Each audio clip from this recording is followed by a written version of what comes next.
your headlines right away. The president stresses that the country cannot be steered towards a broken economy. Minister Bandula says that people should have a change of attitude to enhance confidence of the investors. Under the Yuktiya operation, 1,182 more suspects have been arrested. The GCE A-level examination commences tomorrow. While a Hamas leader was killed in Lebanon, a bomb blast in Iran kills 70. 17-member squad was named for the Zimbabwe series.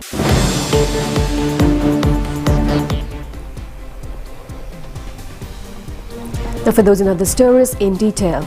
The president stresses that the country cannot be steered towards a broken economy by scarcity of fuel, lack of fertilizers and economic collapse. Now, the president further asserted that despite the challenges, the country's economy can experience swift strengthening by persisting on the current trajectory, acknowledging the inherent difficulties.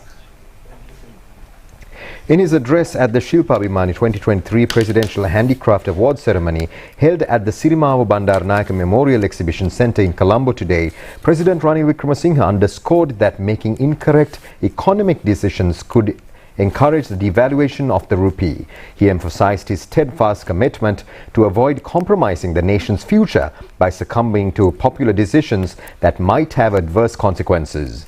Now, the president affirmed his dedication to offering comprehensive relief to the public in times of adversity.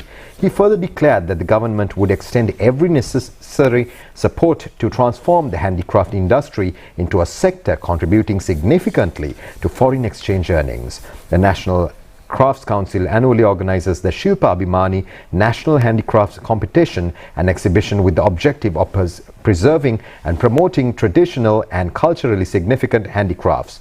The initiative also seeks to foster social appreciation and contribute to the economic empowerment of craftsmen. The Shilpa Abhimani 2023 National Handicraft Competition held this year was conducted under the auspices of the Small and Medium Enterprises Development Division and the Ministry of Industries. This competition showcased the craftsmanship from 66 subfields under 31 fundamental handicraft categories. The designs submitted underwent a meticulous selection process overseen by a qualified jury comprising university professors. The laureates of the Shilpa Abhimani 2023 National Handicraft Competition received prestigious recognition through gold and silver awards, while cash prizes were bestowed upon those securing the first, second and third places. President Ranil Wickremesinghe said that recognizing our inability to meet debt obligations in 2022, we entered into negotiations with the IMF to chart a sustainable path forward. He said that this required the transformation of all loss-making sectors into profitable ones and the reduction of certain concessions. As a result of these measures, we observed economic progress in the third and fourth quarters of the previous year. The current focus is on building upon this momentum, encompassing the last 2 quarters of the preceding year and the 4 quarters of the current year. The objective is to achieve a positive economic growth of 2% this year, with the potential to further increase it to 5% in the subsequent year. A collaborative and harmonious approach is crucial for navigating this economic growth trajectory. The significant challenge we confronted was continuous practice of printing money and reliance on bank loans, which led to the depreciation of the rupee. He further said that the government had previously incurred substantial debt from banks, causing the collapse of 2 state banks. To address these issues, an agreement was reached with the International Monetary Fund, committing to abstain from taking loans from banks and refrain from printing money. To bolster the government's income, we aim to achieve a revenue equivalent to 12% of the gross domestic product this year, with an ultimate target of 15%. This increased income is pivotal for our economic advancement. He added that given the constraints of not being able to print money or secure loans from banks, the primary avenue to bolster government revenue became evident. Consequently, the value-added tax was raised from 15% to 18%, and various goods previously exempted from VAT were brought under its purview. These measures, although challenging, are essential for generating the necessary income, ultimately strengthening the rupee. We acknowledge that such adjustments may pose difficulties for everyone, but it is the path we must undertake to secure our economic future. If these actions are not taken, our prospects become uncertain. The path we are currently taking is the only viable option. Some may suggest printing money and obtaining bank loans, but such measures should jeopardize support from the IMF. Despite the challenges we face along this path, there is a positive outlook for strengthening of the rupee by the end of the year, with its value increasing progressively. The President said that preserving the value of the rupee is crucial. While providing concessions, we must avoid devaluing the currency, as that would have detrimental consequences. Admittedly, this may not be a popular program, but it is the only pragmatic option available. If there are alternative programs for economic recovery, they should be presented accompanied by a clear strategy on how to garner the support of the IMF. We cannot afford to revert to an era marked by shortages of fuel, fertilizer and collapsed economy. This reality underscores the urgency of finding sustainable solutions for the well-being of the country. But the Secretary of the Ministry of Defence of Pakistan, retired Lieutenant General Hamid-uz-Zaman Khan, called on President Ranil Wickremesinghe at the Presidential Secretariat today. The Pakistan Secretary of Defence is in Sri Lanka to attend the 4th Sri Lanka-Pakistan Bilateral Defence Dialogue at the Defence Headquarters Complex in Sri Jayawardhanapura Kotte. Subsequently, President Wickremesinghe warmly welcomed the Pakistani Defence Ministry Secretary, engaging in a brief discussion. The meeting was attended by Minister of State for Defence Pramita Bandarathenakone, Senior Advisor to the President on National Security and Chief of Presidential Staff Sagala Ratnayaka, as well as Secretary of the Ministry of Defence, retired General Kamal Gunaratne. Now, under the Yukti operation, 1,182 suspects have been taken into custody regarding drug-related allegations within the 24 hours that ended at midnight yesterday. Out of the suspects, 44 have been kept under detention orders for further questioning. 47 suspects have been directed to rehabilitation centres. Among the suspects taken into custody, there are 138 listed suspects under the Police Narcotics Bureau. 287 grams of heroin, 246 grams of ice, over 5 kilos of cannabis, 104 grams of mava, 95 grams of hash, 119 fantasy tablets and over 19,000 plants of cannabis have been seized. In a raid conducted in Polonnarua, 2 suspects were arrested with drugs and money in their possession. The 2 suspects are reported to be a couple who have been selling drugs in their area for over 5 years. Police have also seized 25 grams of heroin, 1.9 million rupees earned by drug trade and a 3-wheeler. The suspects had attempted to bribe the police officer with 2 million rupees to go scot-free. A 38-year-old drug dealer was arrested in Askiria by the Gampaha Police Headquarters. A stock of ice has also been recovered from his possession. The suspect is a resident of the Wattegam area and under an open warrant for a long period of time. The Kurunegala Police Headquarters conducted a raid this morning and arrested 17 suspects, including 2 women with illegal drugs. 1 woman owns a luxurious 2-storied house. Police said that investigations under Money Laundering Act will be conducted regarding her assets and properties. The police officer who was mistakenly shot dead by another police team during a raid at Waligam area recently has been posthumously promoted up to the sub-inspector position. Minister of Public Defence Tiran Alas and Acting IGP Deshabandhu Tennakone visited the residence of the victim today to pay their last respects. Minister of Public Defence Tiran Alas said that the police officer sacrificed his life for his family members and the country. Therefore, the President instructed us to extend every support possible for the welfare of his family. The President donated a sum of 2.5 million rupees to the family members of the police officer. His pension will also be paid to his wife from now on. The government is always committed to the welfare of the police officers who have dedicated their lives to maintain law and order. Acting IGP Deshabandhu Tennakone said that the police have identified the dealers who distribute drugs to village areas. The police expects to arrest all the suspects by the 31st of January this year. Now, Minister Dr. Bandula Gunaratne says that all citizens should change their attitudes in order to win the confidence of foreign investors to start businesses in Sri Lanka. All should collectively work to achieve this change in the new year. The minister made these remarks at a ceremony held today to declare open the new 3-storied railway engine drivers' restroom at the Maradana railway station premises. Addressing the gathering, Minister Dr. Bandula Gunawardena further said that second stage of the Northern Railway line renovation will be implemented next week. Under this Indian Credit Line funded project, the railway track from Anuradhapura to Omante will be renovated. Minister Dr. Bandula Gunawardena said that the segment from Anuradhapura to Omante will be completed so as to run the train at a speed of 100 km per hour. Then the track from Mahava to Anuradhapura will be renovated within 5 months. The government has pledged to complete this segment of railway line before the next Poson Poya Day. The conclusion ceremony of the Agricultural Livelihood Development Programme 2023 was held today at the Sri Vardhanarama Temple at Palagama in Polgas, Ovita. This has been organised by the Sri Lanka Hadabima Authority and the Homagama Divisional Secretariat. Beneficiaries of the Dairy Farm Conservation Programme and Water Sources Conservation were provided with cheques at this event. The minister also distributed a set of chews to some farmers for manufacturing organic fertilizer. Minister Dr. Bandula Gunawardena said that even without the IMF programme, Sri Lanka has no recognition among the international community. Our letters of credit are not accepted by any country. Therefore, we are unable to purchase fuel, gas, medicine and essential food items. If anyone has an alternative to the present situation, they may come forward and enlighten the country regarding this program.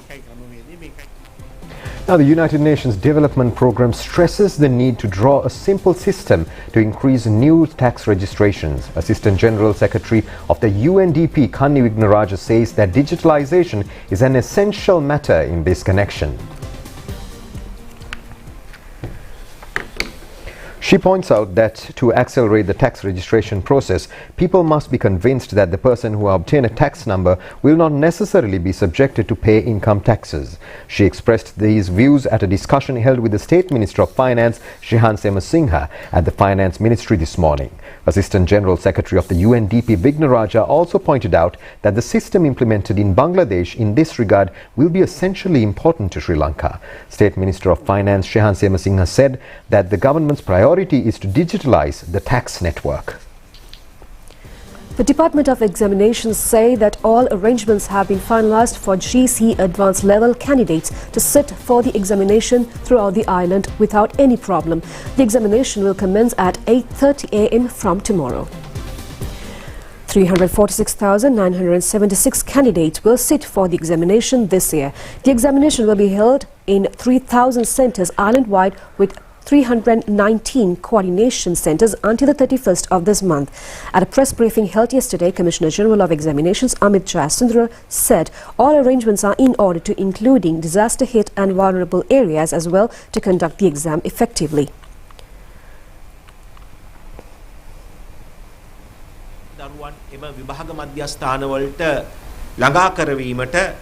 අපි සියලු කටයුතු සූදානම් කරලා තිබෙනවා. අපි එක දරුවෙක් වෙනුවෙන් හෝ අපිට ගත හැකි සියලු ක්‍රියාමාර්ග ඒ දරුවාව විභාග මධ්‍යස්ථානයට ගෙනියන්න අපි ගන්න බව මේ වෙලාවේ මතක් කරනවා. Minister of Disaster Management Pramita Bandaratendakon said that all arrangements. Commissioner General of Examinations Amit Jayasundara requests the candidates to arrive in the examination centres in time. Commissioner General of Examinations Amit Jayasundara said that all arrangements are ready to at present, even in the flood and rain-hit areas, for the candidates to write the examination without any problem. A progress review meeting was convened at the Presidential Secretariat, chaired by President Ranil Wickremesinghe, to assess the effectiveness of the dengue control programs in the western and central provinces. Under the guidance of the President's office and in adherence to the existing health guidelines, collaborations efforts involving the armed forces and police have successfully curtailed the spread of dengue in these regions. වගකීම අපේ අරමුණයි. ජාතික රූපවාහිනිය සමග මෝටීන්. Dengue නැති හැටක්. The discussion revealed that the implementation of various dengue control and awareness programs, particularly focusing on the medical officers of health divisions, has effectively brought the situation under control. During the meeting, it was acknowledged that while the spread of dengue has been contained in the western and central provinces, attention should now be directed towards the districts such as Jaffna, Trincomalee and Batticaloa. Specific areas with a high incidence of dengue around government institutions, schools, religious sites, public spaces and private institutions were identified for targeted interventions. Dengue වගකීම අපේ අරමුණයි. ජාතික රූපවාහිනිය සමග මෝටීන්. Dengue නැති හැටක්. A group of SLFP and SJB party supporters and public representatives of the two parties joined the UNP today at the Sirikota party headquarters. District organizer of SJB and former Colombo District Parliamentary Nimal R. Pires obtained the membership of the UNP yesterday before the UNP national organizer Sagar Ratnayaka. Kalutara District SLFP leader and former Health Minister of the Western Provincial Council Sumit Lal Mendes also joined the UNP today. He obtained the UNP membership before the UNP General Secretary Palitha Rangabandara and Executive Director Shamal Senarath. A group of SLFP members in the Kalutara district also became UNP members.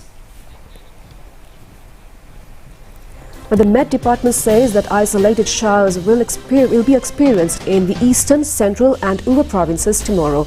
In some areas, showers or thunder showers may occur after 2 p.m. Due to floods in the Batticaloa district, 1,150 persons of 288 families have been displaced. Many reservoirs and ponds in the district are overflowing at present, causing heavy blocks for motor transport. It is reported that over 4,000 acres of newly cultivated paddy lands in the Polonnaruwa and Madarigiri areas in this Maha season have been destroyed by the floods due to overflow of Parakrama Samudraya, Kaudulla, Minneria and Moragahakanda reservoirs. The water level of the Mahavali River increased. The Colombo Batticaloa main road, which was closed for traffic several days, was opened today for heavy vehicles. The police say the flood level is receding since noon today and the road will become safe for vehicular transport.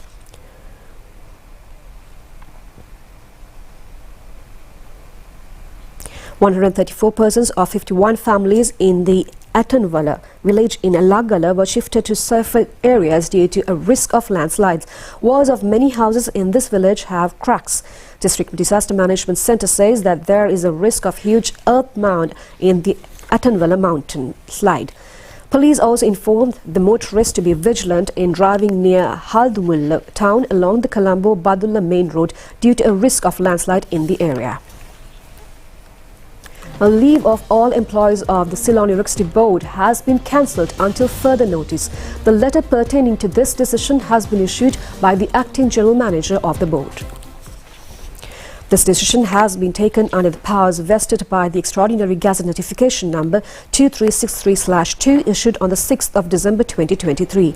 This Gazette notification has been issued to confirm the national responsibility entrusted on the Silon RXY Board to supply power disrupted to the country. Accordingly, Acting General Manager Engineer Dr. Narendra De Silva has issued a letter on the 1st of this month cancelling leave of all employees of the Silon RXY Board. Minister Kanchana Wijayasekara has instructed the top management of the Silon RXY Board to interdict and take necessary disciplinary action against any employee who attempted to sabotage the services of the board. In a Twitter message, the minister has said that the proposed Electricity Board restructuring bill will be submitted to the Parliament for approval. In addition, the proposal to reduce the power tariff will also be presented to the Public Utility Commission next week. And now for a few more local news items in brief. The Ministry of Agriculture and Plantation Industries has decided to provide fertilizer for tea cultivation through the two state fertilizer companies at a minimum price. The annual fertilizer need for tea cultivation in Sri Lanka is 40,000 metric tons. The government spent 6,800 million rupees to import this amount. This was revealed at a media briefing held under the patronage of Minister Mahinda Amaravira yesterday. A religious ceremony organized to invoke blessings to the students who face the GCE A-level examination this year was held at the Kumba Temple in Colombo today. And with that, we will be back with more foreign news right after this.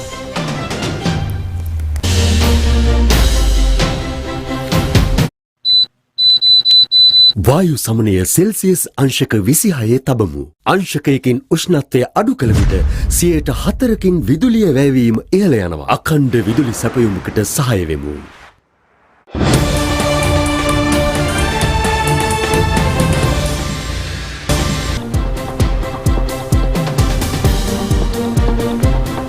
And we are back with foreign news. Now, at least 73 people have been killed by 2 bomb explosions near the tomb of Iranian General Qasem Soleimani on the 4th anniversary of his assassination.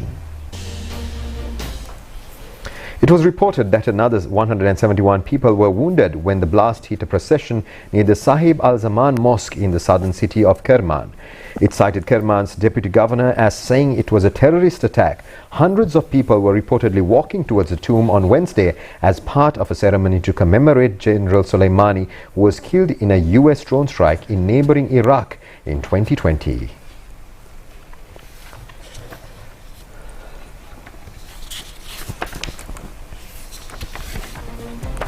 Pakistan arrests 21 members of outlawed Pakistani Taliban militant group linked to deadly attacks.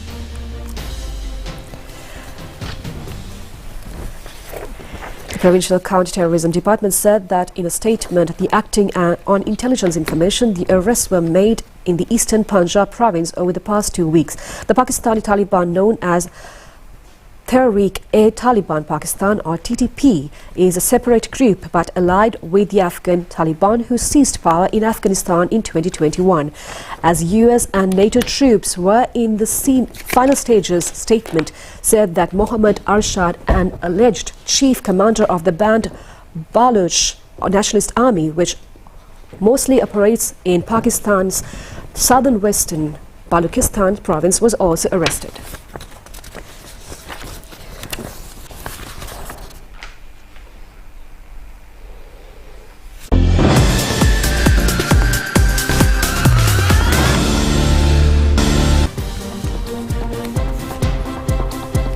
On sports news, the 17-member ODI cricket squad against the visiting Zimbabwe team was declared today at a media briefing held at the Sri Lanka Cricket.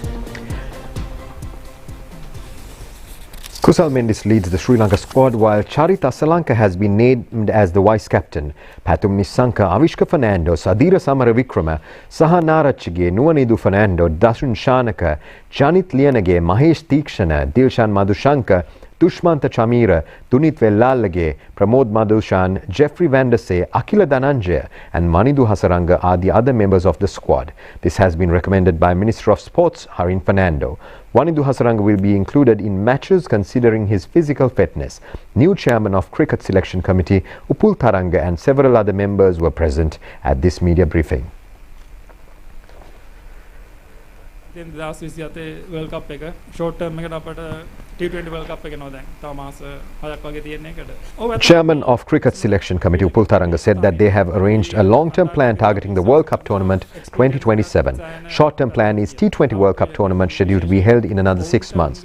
We never miss any player. As a team, experience is very much important. All new players will provide experience to improve their talents. Lahiru Kumara, who is injured at present, will recover in another 3 weeks. Until then, we can add Dushan Hemanta. Manidu Hasaranga is also undergoing a surgery at present. He can be added to the team considering his physiotherapy report. On the other hand, discipline is very much important to win matches. Sri Lanka Cricket made an inquiry regarding Kusal's incident. Then the SSC match referee conduct an inquiry into this incident. He added that Dhananjay De Silva leads the test team while Kusal Mendis acts as the vice captain. කණ්ඩායම් ක්‍රීඩාවක් කරද්දී ඒක සෑහෙන බලපාන විශේෂයෙන් නායකයාගේ විනය ඉතාමත් වැදගත්. අපි ඇත්තටම කුසල්ගේ ඔය ඉන්සිඩන්ට් එක ගැන ශ්‍රී ලංකා ක්‍රිකට් ආයතනයත් විමසීමක් කරා. මොකද ඔවුන් අපට දැනුම් දුන්නේ ඔවුන් ඒක මම දන්නේ SSC එකට දාලා තියෙන්නේ. මැච් රෙෆරි ඉන්ක්වයරි එකක් කරනව එකට ඒකේ වාර්තාව ඔවුන් අපට ලබා දෙන්නම් කියලා කිව්වා. හැබැයි වාර්තාව අපට තාම හම්බුන්නේ නැහැ. දැනට SSC එකත් ශ්‍රී ලංකා ක්‍රිකට් ආයතනයත් ඒක ඒ ඉන්ක්වයරි එක කරගෙන යනවා. ටෙස්ට් කණ්ඩායමේ නායකත්වයේ වෙනසක් සිදු කරලා තිබෙනවද? ඒකේ නායකයා ලෙස ධනංජය සිල්ලා ඔව් පත් කරනවා. උපනායකයා කුසල් Mendis. The Zimbabwe team arrived in the island this evening. They will play one day and T20 cricket tournaments with the Sri Lanka cricket team. Zimbabwe one-day team is led by Craig Irvin. Sikandar Raza is the captain of the T20 team. The series is included with 3 ODIs and 3 T20s. The one-day matches will be played on the 6th, 8th and 11th of this month. The T20 matches are scheduled to be held on the 14th, 16th and 18th of this month. All the matches will be played at the R. Premadasa Cricket Grounds in Colombo.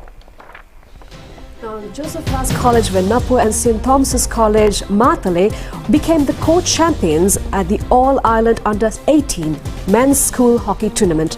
Holy Family Convent Venapur won the women's trophy of the same tournament. The tournament was held recently at the Albert F. Pieris grounds in Venapur. This was organized by Sri Lanka Hockey Association, and 55 girls and boys teams participated in this tournament representing schools island-wide. Situni Pieris of Holy Family Convent in Venapur became the best women's player of the tournament, and S. Kukilan of Colombo D.S. Senanayake College won the Best Male Players Award. Vishmi Ganasundara of Sangamitta National School in Matale was adjudicated as the best women's goalkeeper. Sadeo Pinto of Venapur Joseph Vaz won the Best Men's Goalkeeper Award.